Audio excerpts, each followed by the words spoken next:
नमस्कार, अपना प्रदेश उत्तर प्रदेश उत्तराखंड देख रहे हैं आप। मैं हूं आपके साथ पूजा मोहन पांडे। बुलेटिन की शुरुआत करते हुए सबसे पहले आपको बता दें, अंतर्राष्ट्रीय योग पर यूपी के सभी 75 जिलों में 5 करोड़ से ज्यादा लोग योग कार्यक्रम में हिस्सा लेकर विश्व को संदेश दे रहे हैं। वहीं योग दिवस के मौके पर राजभवन में आयोजित योग दिवस कार्यक्रम में मुख्यमंत्री योगी आदित्यनाथ, राज्यपाल आनंदीबेन पटेल और सीनियर ब्यूरोक्रेट्स के साथ शामिल हुए। सीएम योगी आदित्यनाथ ने कहा कि हम सब प्रधानमंत्री के ऋणी हैं, जिन्होंने भारत की ऋषि परंपरा को न केवल भारत में बल्कि पूरी दुनिया में पहुंचाया। आज 200 देशों में योग मनाया जा रहा है। भारत को अपनी विरासत पर गर्व करना चाहिए। इस बार योग मानवता के लिए मनाया जा रहा है। योग हमें अनुशासित होना सिखाता है। यूपी में 75,000 से ज्यादा जगहों पर योगा का कार्यक्रम हो रहा है। 5 करोड़ से ज्यादा लोग यूपी में योगा कर रहे हैं। आज के इस अंतर्राष्ट्रीय योग दिवस कार्यक्रम में राजभवन के इस प्रांगण में उपस्थित सभी योग साधकगण, प्रदेश के हर गांव, हर वार्ड, हर पार्क में, हर सार्वजनिक स्थल पर योग दिवस के कार्यक्रम के साथ जुड़े हुए सभी शासन प्रशासन के पदाधिकारी, जनप्रतिनिधि, प्रशासनिक अधिकारीगण और समाज जीवन से जुड़े हुए सभी योग साधकगण, उपस्थित भाइयों बहनों, मैं 8वें अंतर्राष्ट्रीय योग दिवस के अवसर पर कोरोना के 2 साल बाद योग नगरी में भी अंतर्राष्ट्रीय योग दिवस बड़े स्तर पर पूरे मनोयोग से मनाया जा रहा है। हजारों लोग सुबह 6:30 बजे गंगा के किनारे बह रही मंद मंद बयार के बीच काया को निरोगी रखने के लिए योग की अलग अलग क्रियाएं करने के लिए पहुंचे थे। मुख्यमंत्री पुष्कर सिंह धामी सपरिवार परमार्थ निकेतन आश्रम पहुंचे, जहां उन्होंने आज सुबह परमार्थ निकेतन के अध्यक्ष स्वामी चिदानंद सरस्वती के साथ योग किया है। ऋषिकेश ने योग नगरी के तौर पर देश विदेश में ख्याति अर्जित की है। यहाँ विश्व भर से लोग योग, अध्यात्म और ध्यान का ग्रहण करने आते हैं। यहाँ 5 साल के बच्चे से लेकर 70 साल तक के बुजुर्ग भी अपनी योग क्रियाओं से अचंभित कर देते हैं। ऋषिकेश में करीबन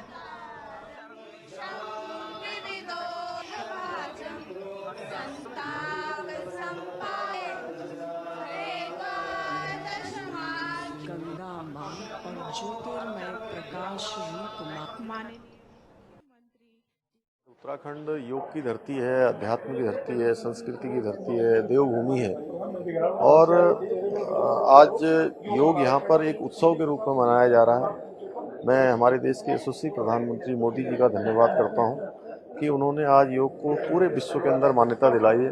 आज पूरा विश्व योग दिवस के रूप में मना रहा है, योग को मना रहा है और यहाँ पर भी योग आज उत्सव के रूप में मनाया गया है।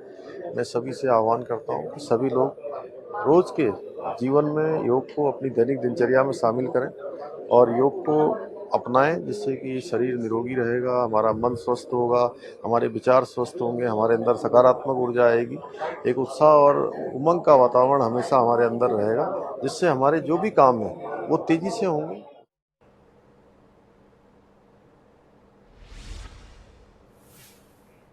पूरे देश में आज 8वां अंतर्राष्ट्रीय योग दिवस मनाया जा रहा है। ऐसे में बीजेपी 75,000 स्थानों पर योग दिवस मना रही है। बीजेपी के राष्ट्रीय अध्यक्ष जेपी नड्डा नोएडा पहुंचे हुए थे, जहां उन्होंने योग दिवस मनाया। जौनपुर में ऐतिहासिक शाही किला में राज्य मंत्री अनुप्रिया पटेल ने दीप प्रज्वलन के साथ योग दिवस का शुभारंभ किया। तो वहीं कानपुर देहात के माती स्पोर्ट्स स्टेडियम में माध्यमिक शिक्षा मंत्री गुलाब देवी, डीएम, सीडीओ सहित जिले के अधिकारी और कर्मचारियों ने योग किया है। गुलाब देवी ने कहा कि मोदी देश के पहले ऐसे प्रधानमंत्री हैं जिन्होंने लोगों के स्वास्थ्य की चिंता की है। तो वहीं पीडब्ल्यूडी मिनिस्टर जितिन प्रसाद गाजियाबाद पहुंचे हुए थे, जहां सांसद रवि किशन ने गोरखपुर में आयोजित कार्यक्रम में शिरकत करी। तो वहीं सहारनपुर में बेबी रानी मौर्य योग करती हुई नजर आई। तो वहीं बरेली में कैबिनेट मंत्री जो थे लक्ष्मी नारायण चौधरी कृष्ण लीला स्थल पर हुए कार्यक्रम में शरीक हुए थे। इसी क्रम में रामनगरी अयोध्या में सरयू तट स्थित राम की पैड़ी पर देश के 75वें आजादी के अमृत महोत्सव वर्ष पर आयोजित दीपोत्सव के तर्ज पर ही अंतर्राष्ट्रीय योग दिवस भी मनाया गया और पूरी राम की पैड़ी रेड कार्पेट पर 5000 की तादाद में साधु संतों के साथ एक साथ आवाम ने योग किया है, जिसमें केंद्रीय मंत्री भूपेंद्र यादव और सांसद लल्लू सिंह भी शामिल हुए।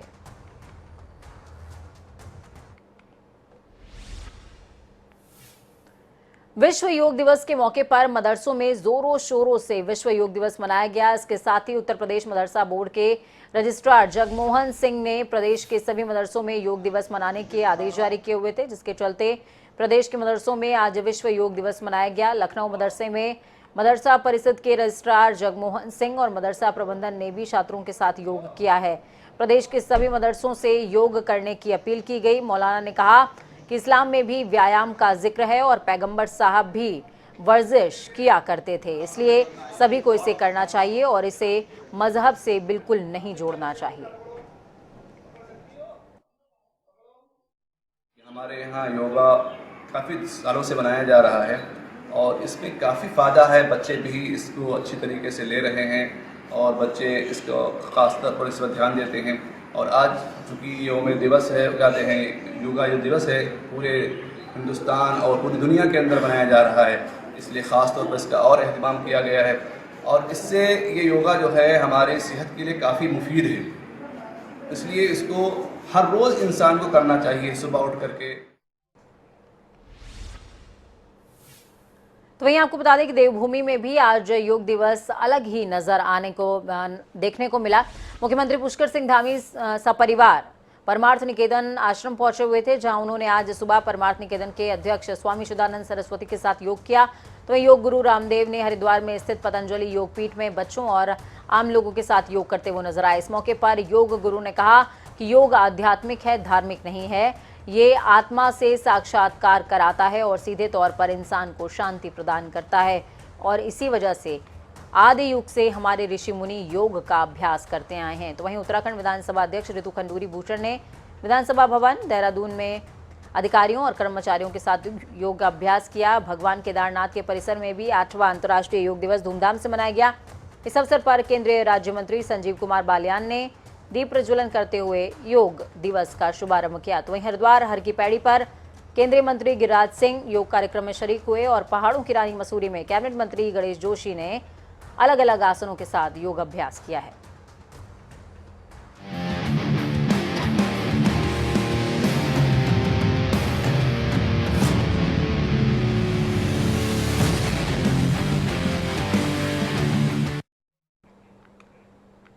अब उपचुनाव का आज प्रचार का आखिरी दिन था। रामपुर में लोकसभा सीट पर 23 जून को उपचुनाव होना है। इस सीट को जीतने के लिए बीजेपी और सपा पूरा दमखम लगा रहे हैं। इसी क्रम में यूपी के सीएम योगी आदित्यनाथ आज रामपुर के बिलासपुर पहुंचे हुए थे।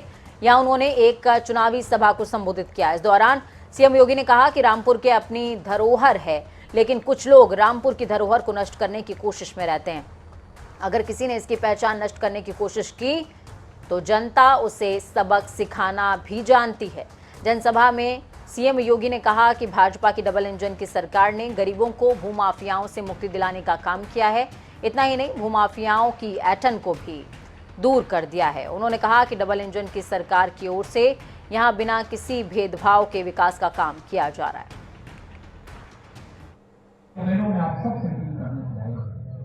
घनश्याम सिंह लोधी को भारतीय जनता पार्टी ने प्रत्याशी बनाकर के इस उपचुनाव में आपके पास किया।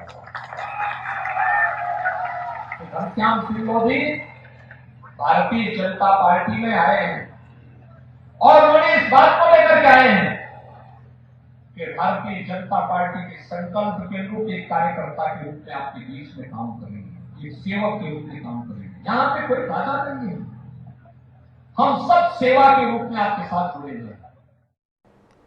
उत्तर प्रदेश के आजमगढ़ और रामपुर में लोकसभा उपचुनाव को लेकर सियासी सरगर्मी तेज हो गई है, जहां मुकाबला भी दिलचस्प होता जा रहा है। धर्मेंद्र यादव आजमगढ़ से समाजवादी पार्टी के प्रत्याशी हैं, जहां पर उन्हें भाजपा प्रत्याशी दिनेश यादव से कड़ी टक्कर मिल रही है। यहां 23 जून को वोटिंग होनी है, जहां आजम खान समेत पार्टी के कई दिग्गज नेता धर्मेंद्र यादव के समर्थन में प्रचार कर रहे हैं। तो वहीं आज धर्मेंद्र यादव ने भी रोड शो किया है।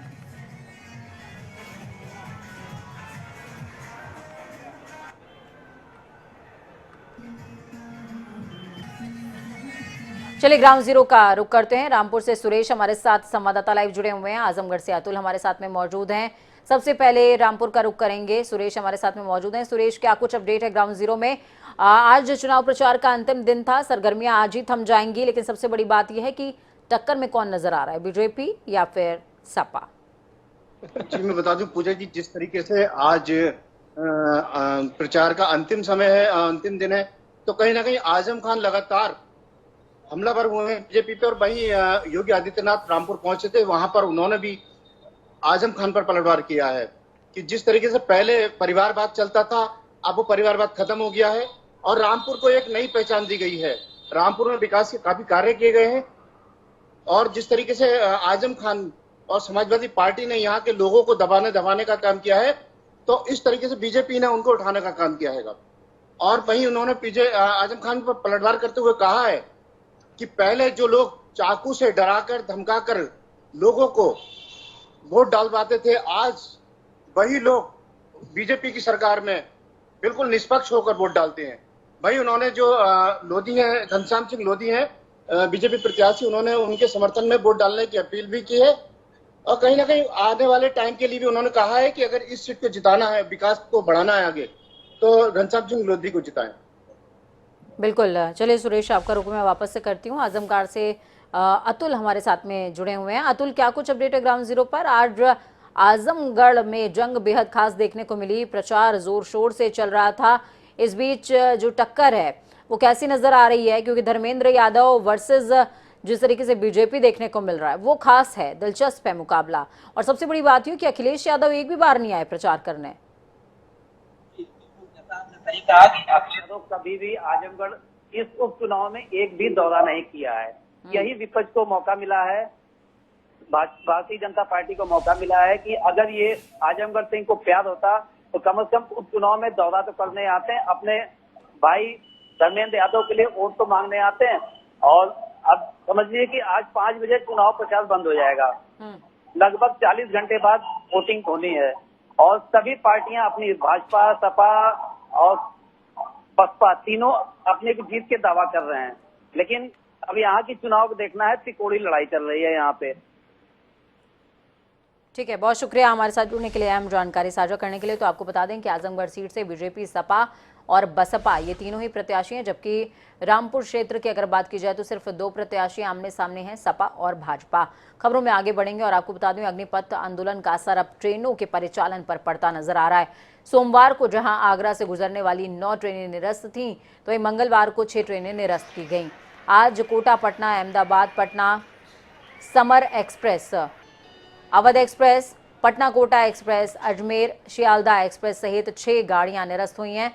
आगरा रेल डिवीजन से गुजरने वाली ट्रेनों ने नष्ट होने के साथ साथ कई गाड़ियां लेट चल रही हैं, जिसके चलते यात्रियों को खासी परेशानियों का सामना करना पड़ रहा है। जनसंपर्क अधिकारी प्रशस्ति श्रीवास्तव के अनुसार जिन गाड़ियों को निरस्त किया गया है उन सभी गाड़ियों का रिफंड यात्रियों को दिया जा रहा है।